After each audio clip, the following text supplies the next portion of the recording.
At the very beginning of the scene, the volume of the music is very quiet and quaint, although slightly eerie, creating a feeling of uneasiness as you watch Marion in her room.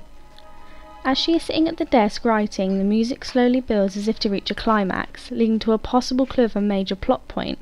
But then, as Marion stops writing for a moment and starts to prop the paper, the music slowly recedes, disregarding any thoughts that were previously placed in the audience's head at the thought of regarding the scene's eventual climax.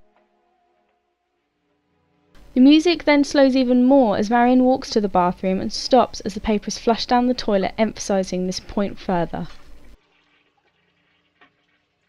Once in the bathroom, the sound used is all diegetic, making the scene more real, in which the audience can really put themselves in Marion's situation and identify with her. The noise of the water from the shower leading up to Marion's death creates a great feeling of suspense.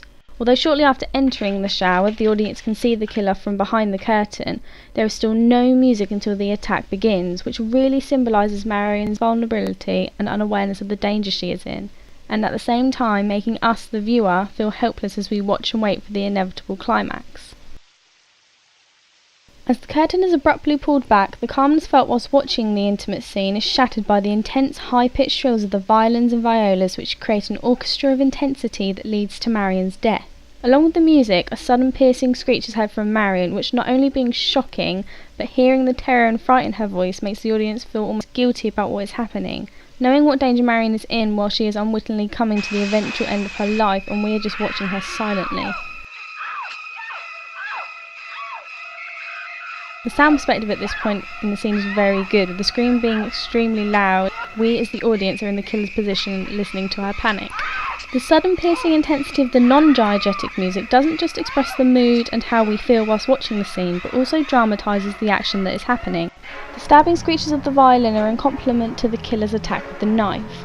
The use of selective sound when the knife is actually making contact with Marion to emphasise the sound of the blade cutting through her skin achieves just as much horror as most visual effects, with the suggestion of the imagination. Creating the images in our own minds, it leads to a more intimate and disheartening experience. The screeches of the violin have also become a sound motif for when there is attack throughout the rest of the film. After the attack, the low drone of the cello starts and then slowly recedes, following Marion as she slides down the side of the bathtub, the tone and pace almost imitating her heartbeat as she slowly dies and then coming to a stop as she falls out of the bath.